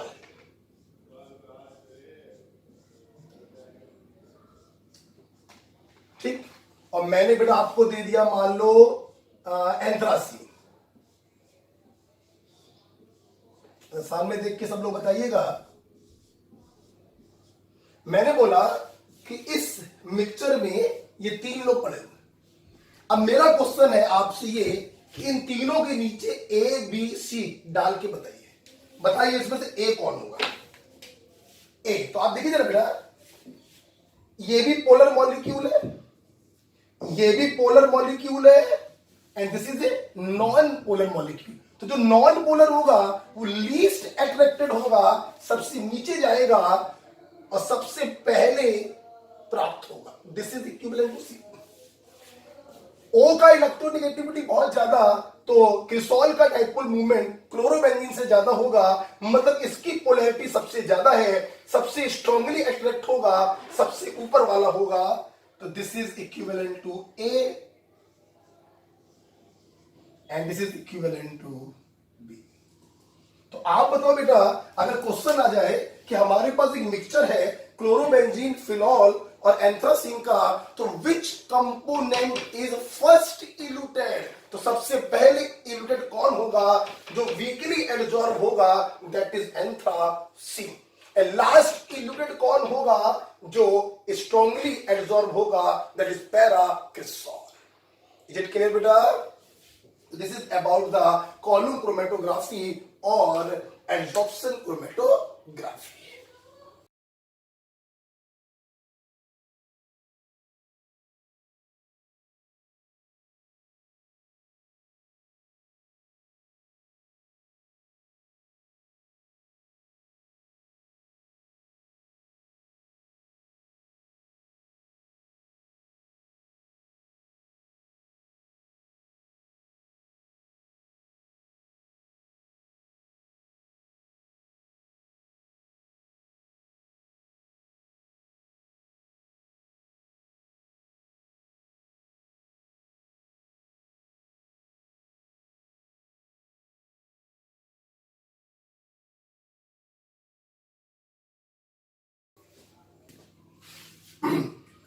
इसका आप स्क्रीनशॉट ले लीजिएगा और इसको कहां पर लिखना है?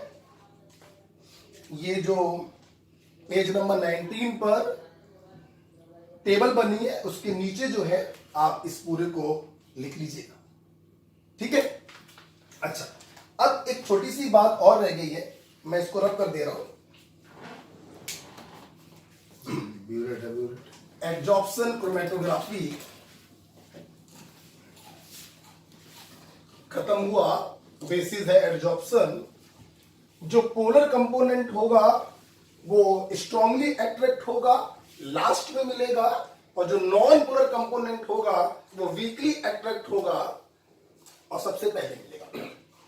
अब यहां पर एक पॉइंट और आता है, एनसीईआरटी का पॉइंट है रिटार्डेशन फैक्टर। रिटार्डेशन फैक्टर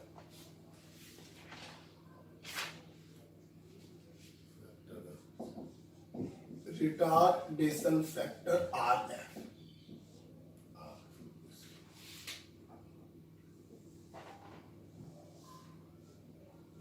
देखो, अभी भी आपने देखा कि एडजॉर्प्शन हो रहा है और एडजॉर्प्शन के बेसिस पर वो सेपरेट हो रहे हैं।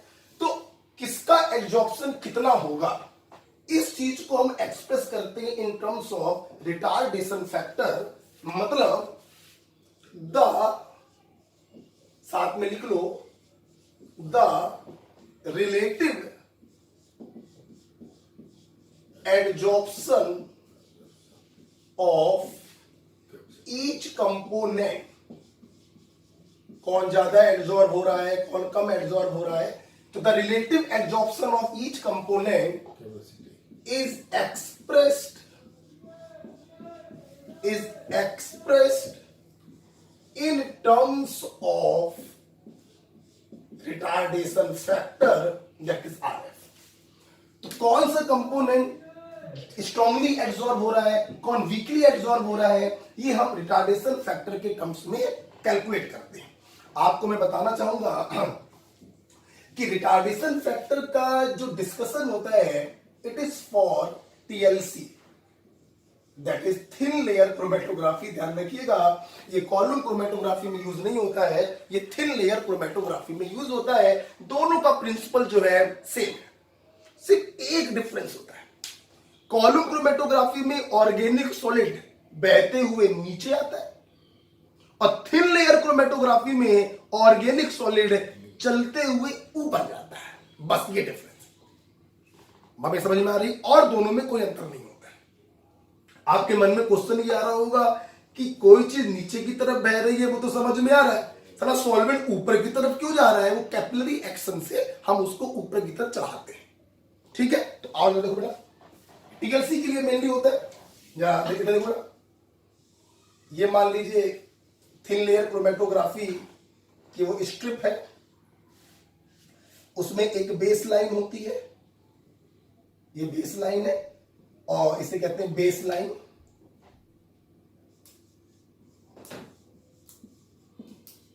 ये बेस लाइन है, थोड़ा और बड़ा कर ले रहे हैं, ठीक है, ये बेस लाइन है। इस बेस लाइन से ही ऊपर की तरफ सॉल्वेंट चलाना चालू करता है। मान लीजिए बेस लाइन से चढ़ते चढ़ते सॉल्वेंट जो है वो वाई हाइट तक ट्रेवल कर गया और ये सॉल्वेंट अपने साथ उस ऑर्गेनिक सॉलिड को लेते हुए ऊपर जाता है। मान लीजिए ये ऑर्गेनिक सॉलिड चढ़ते चढ़ते x डिस्टेंस तक ट्रेवल कर गया, राइट। तो what is this? This is solvent, usually बेटा नॉन पोलर होता है, और this is what? Organic spot, organic compound. TLC की भाषा में इसे हम स्पॉट कहते हैं, ठीक है। Then what is RF? तो RF बराबर होता है, सुनो मेरी बात, बेस लाइन से distance travelled by organic compound that is x upon base line से distance travelled by solvent that is y। तो RF become equal to x divided by y। Okay, तो RF बराबर क्या होता है? Distance moved by organic compound that is x, of course from base line, ध्यान रखिएगा, oblique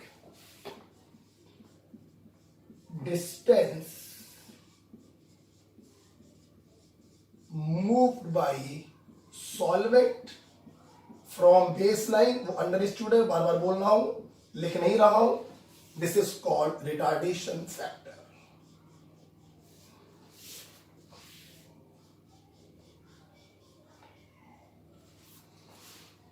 okay, usually solvent यहां पे हम लेते हैं नॉन पोलर,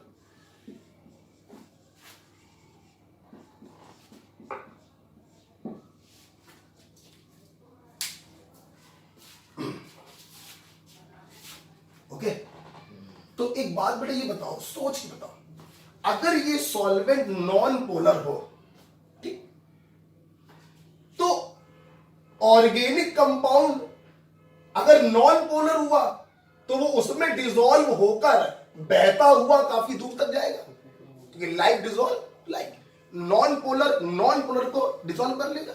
तो अगर ये ऑर्गेनिक कंपाउंड नॉन पोलर हुआ तो ये इसमें बहते हुए काफी दूर तक जाएगा,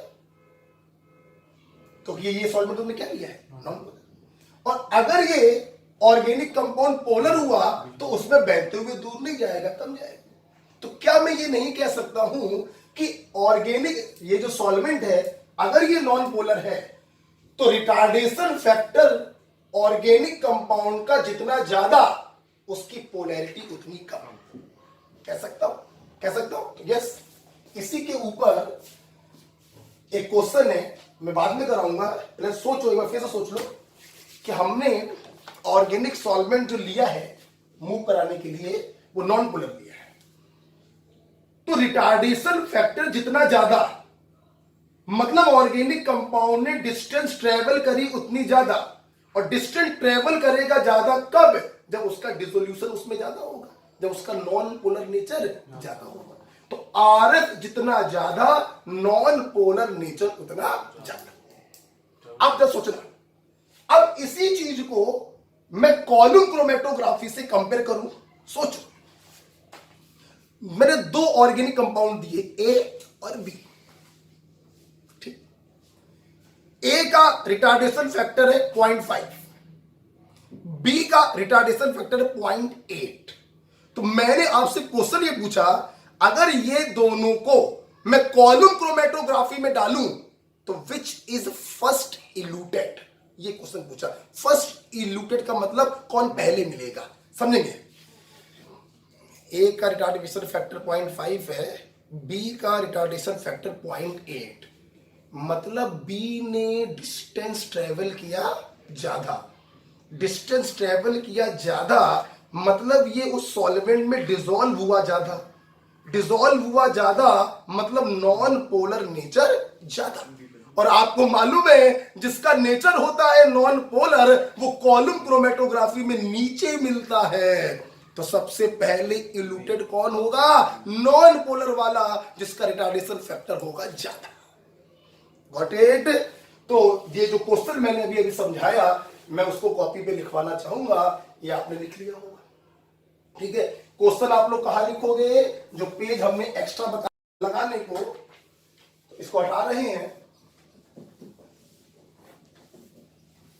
आज हम लोगों ने क्रोमेटोग्राफी पढ़ा। क्रोम शब्द से ये बना हुआ है, क्रोम का मतलब होता है कलर। सबसे पहले इसका यूज करते थे प्लांट पिगमेंट को सेपरेट करने में। This is the most modern most advance technique developed by T sweat. आज हम इसका यूज सेपरेशन, प्यूरिफिकेशन और प्योरिटी को टेस्ट करने में करते हैं। इसका प्रिंसिपल होता है सिलेक्टिव डिस्ट्रीब्यूशन का। सिलेक्टिव डिस्ट्रीब्यूशन भी दो प्रकार का हो सकता है। अगर स्टेशनरी फेज सॉलिड है तो बेसिस होगा एडजॉर्प्शन, और अगर स्टेशनरी फेज लिक्विड है तो बेसिस होता है पार्टीशन। इसके बाद हम लोगों ने कॉलम क्रोमेटोग्राफी को डिटेल में पढ़ा और थिन लेयर क्रोमेटोग्राफी को लेकर रिटार्डेशन फैक्टर को समझा। अंत में मैंने thin layer chromatography that is retardation factor को कॉलम क्रोमेटोग्राफी से जोड़कर भी बताया। मैं फिर से बोलना चाह रहा हूं, एक बार फिर सुन लीजिए। जिसका रिटार्डेशन फैक्टर ज्यादा मतलब distance travelled in non polar solvent ज्यादा, मतलब नॉन पोलर नेचर ज्यादा। और अगर नॉन पोलर नेचर ज्यादा तो इसको जब तुम कॉलम क्रोमेटोग्राफी में डालोगे तो नीचे की तरफ जाएगा। It eluted first. ओके, तो एक क्वेश्चन देखिए, ये क्वेश्चन उसी खाली पेज पे लिखिएगा। और मैं उम्मीद करता हूं कि इस प्रकार से क्रोमेटोग्राफी पूरा खत्म हो गया है और प्यूरिफिकेशन भी खत्म हो गया है।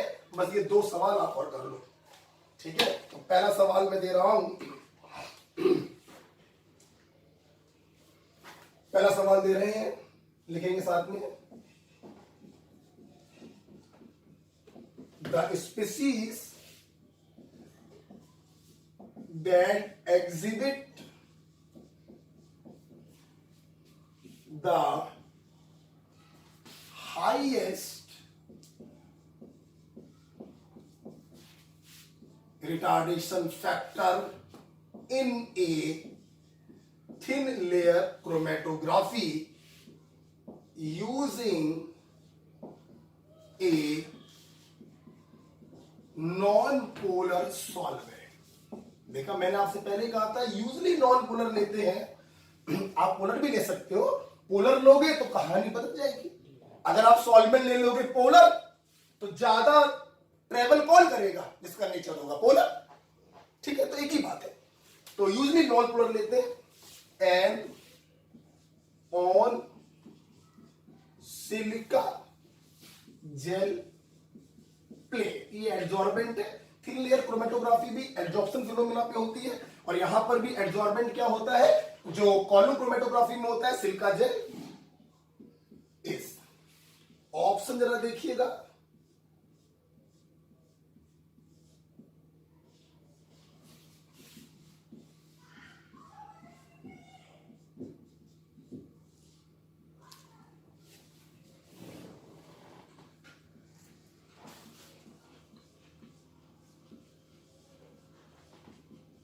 और डी वाला ऑप्शन में यहां लिख दे रहा हूं, ऑल हैव सेम। तो जल्दी से बता दो तुम्हारा सॉल्वेंट कैसा है, नॉन पोलर। और अगर सॉल्वेंट नॉन पोलर है तो हाईएस्ट रिफ्रैक्टिव रिटार्डेशन फैक्टर जो होगा वो नॉन पोलर वाले का होगा। और इन तीनों में नॉन पोलर कौन है, A, because aromatic hydrocarbon non polar तो नहीं है, लेकिन इन दोनों की तुलना में लेस पोलर है। नॉन पोलर इसलिए नहीं है क्योंकि ब्रांचिंग हो गई है, अगर ये ब्रांचिंग ना होती तो पक्का पोलर नॉन पोलर होता। तो इन तीनों में सबसे लेस पोलर कौन है, ये। अगर ये लेस पोलर है तो ये नॉन पोलर में बहते हुए दूर तक जाएगा, मतलब इसका रिटार्डेशन फैक्टर सबसे ज्यादा। ओके, अब अगला सवाल देने से पहले मैं इसी क्वेश्चन में आपसे पूछना चाहूंगा कि अगर हम इन्हीं तीनों का मिक्सचर लेकर कॉलम क्रोमेटोग्राफी के ऊपर डाल दें using silica gel as adsorbent, तो जल्दी से बताओ सबसे पहले कौन मिलेगा, ये। क्यों? क्योंकि ये लेस पोलर है, ऑलमोस्ट नॉन पोलर है, सिलिका जेल इसको एब्जॉर्ब नहीं करेगा, ये बहते हुए नीचे चला जाएगा, और जो सबसे नीचे जाएगा वो सबसे पहले प्राप्त होगा, राइट। तो ये एक क्वेश्चन ये हो गया। अगला क्वेश्चन दे रहे हैं, अगला क्वेश्चन क्रोमेटोग्राफी के ऊपर क्वेश्चन चल रहे हैं ये सारे।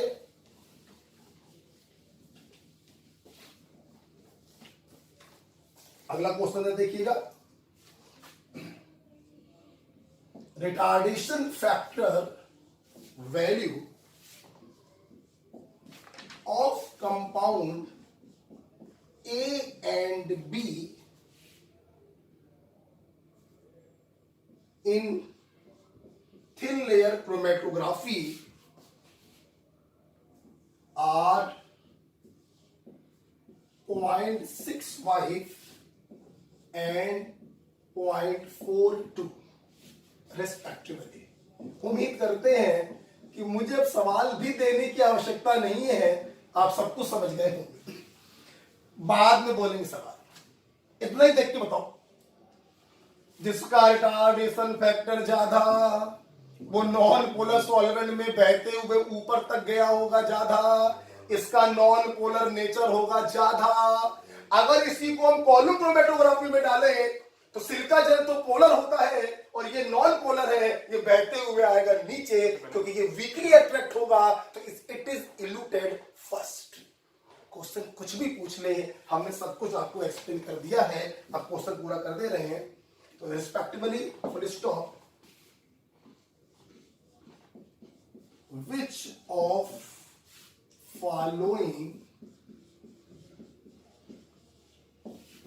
following statement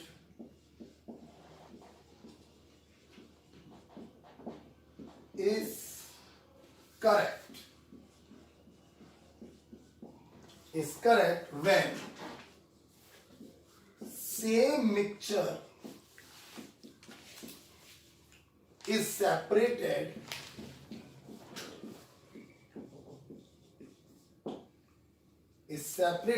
by column chromatography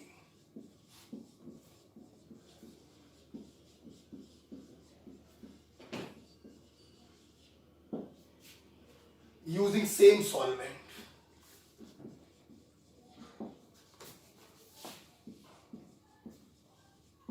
देखिए क्वेश्चन देखने में कितना बड़ा लग रहा है, लेकिन कॉन्सेप्ट अगर क्लियर है तो कोई प्रॉब्लम नहीं है। ऑप्शन है A will elute first and B later. B option है B will elute first and A later. C option है both elute together. और डी ऑप्शन है, जगह नहीं है मैं यहां लिख दे रहा हूं, डी ऑप्शन है both remain at top of column. तो भैया जल्दी से बता दो रिटार्डेशन फैक्टर किसका ज्यादा है, बताओ। ए का, जिसका रिटार्डेशन फैक्टर ज्यादा होगा, थिन लेयर क्रोमेटोग्राफी में ज्यादा दूरी उसने तय करी है, मतलब इसका नॉन पोलर नेचर क्या होगा, ज्यादा। नॉन पोलर नेचर जिसका ज्यादा होता है, जब वो कॉलम क्रोमेटोग्राफी में डाला जाता है तो सिलिका जेल उसको जल्दी अट्रैक्ट नहीं कर पाता है, तो वो टहलते हुए काफी नीचे आ जाता है और सबसे पहले हमें प्राप्त होता है। अर्थात A will elute first and B will elute later, so the right answer is A. Okay, right dear? अच्छा, एक क्वेश्चन और है, करवा रहे हैं, लिख लिया होगा आपने इसको, ठीक है। एक क्वेश्चन इसी के ऊपर और करवा दे रहे हैं।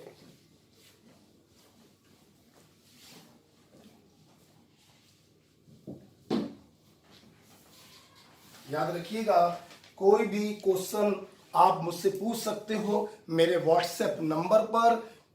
व्हाट्सएप पर मैं जो टेस्ट सीरीज चला रहा हूं उस पर अगर इनरोल होना चाहते हो, चाहे मुझसे से पढ़ते हो या मेरे से ना पढ़ते हो, आप मेरे व्हाट्सएप नंबर पे अपना नाम भेज दीजिए, मैं आपका नंबर सेव कर लूंगा, आपको टेस्ट सीरीज में ऐड कर दूंगा और आपको कॉन्टिन्यूअस टेस्ट पेपर मिलते रहेंगे विद सॉल्यूशन। ओके, एक क्वेश्चन और दे रहा हूं, लिखेंगे ए मिक्सचर ऑफ। देखो बेटा, ये क्वेश्चन सिर्फ इसलिए करा रही है क्योंकि कॉलम क्रोमेटोग्राफी और थिन लेयर क्रोमेटोग्राफी का जो कॉन्सेप्ट है ना, वो इजीली क्लियर नहीं हो पाता है। तो क्वेश्चन तो बहुत दूर की बात हो जाती है, हवा ही नहीं लग पाती क्वेश्चन में करना क्या है। इसलिए क्वेश्चन करा रहा हूं ताकि आपने जो कॉन्सेप्ट मुझसे सीखा आप उसको अप्लाई कर सकें। ओके, तो last question, a mixture of two compound X and Y was loaded in the column of silica। जैसा मैं पहले बोल चुका हूं, यूजली स्टेशनरी फेज सिलिका की बनाई जाती है। Silica which is polar, it was eluted by alcohol water mixture। मैंने आपसे बोला था कि मैं लिख नहीं पा रहा हूं, लेकिन ध्यान रखिएगा, जो इलुएंट होता है वो सिंगल लिक्विड भी हो सकता है और मिक्सचर ऑफ लिक्विड भी हो सकता है। इन्होंने मिक्सचर ऑफ लिक्विड लिया है एल्कोहल और वाटर का, full stop. Compound Y eluted in preference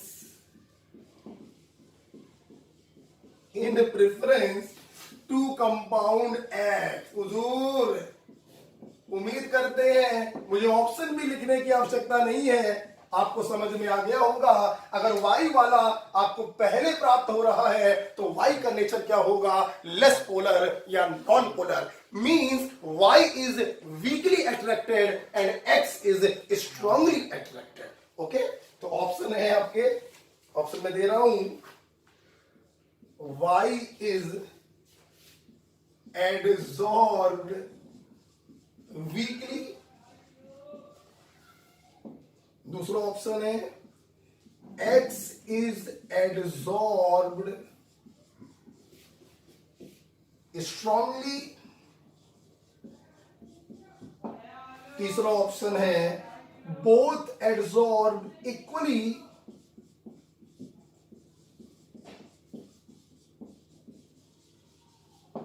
और चौथा ऑप्शन है both A and B.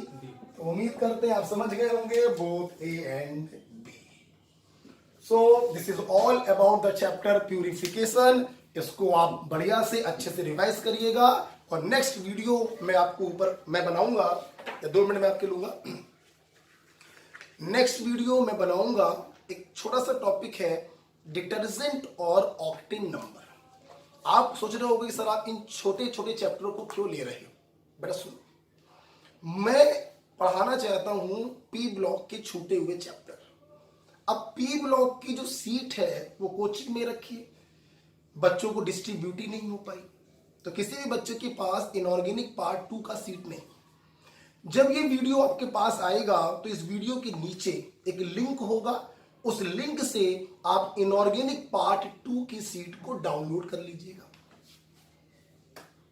Download करने के बाद अगर हो सके तो कोशिश करना कि उसका प्रिंट आउट कहीं से निकल रहा है, क्योंकि प्रिंट आउट अगर आप निकाल लेंगे तो जब मैं 3rd day 4th day 5th group पढ़ाऊंगा तो अच्छे से आप उसको रिवाइज कर सकते हैं, अच्छे से आप लिख सकते हैं, आपको समझ में अच्छे से आएगा। तो इसीलिए मैं छोटे छोटे चैप्टर 1-2 और पढ़ा दे रहा हूं ताकि आप इनऑर्गेनिक की बुकलेट डाउनलोड कर सके और उसका प्रिंट आउट निकाल सके। हमारी बेटा ये कोशिश है कि 20 मई तक आपका जो भी सिलेबस बाकी रह गया है हम उसे खत्म करा सकें। पढ़ते रहिए, घर पे रहिए। ये एक ऐसा मौका मिला है जिस पर आप सिर्फ सेलेक्ट नहीं हो सकते हैं, बल्कि अगर आप जुड़ जाएं तो अंडर 100 भी रैंक ला सकते हैं, अंडर 10 भी रैंक ला सकते हैं और फर्स्ट रैंक भी ला सकते हैं। तो ये सुनहरा मौका है, इसका पूरा फायदा उठाओ। मेरे से जो होगा मैं वो कर रहा हूं। मैं फिर से बोलना चाहूंगा, व्हाट्सएप पर अपना नंबर अपना नाम मुझे भेज दीजिए ताकि मैं उसे सेव कर सकूं और आप टेस्ट सीरीज में इन्वॉल्व हो सको। नंबर मैं फिर से बता दे रहा हूं, व्हाट्सएप नंबर है 8005386809। ओके भाई, थैंक यू।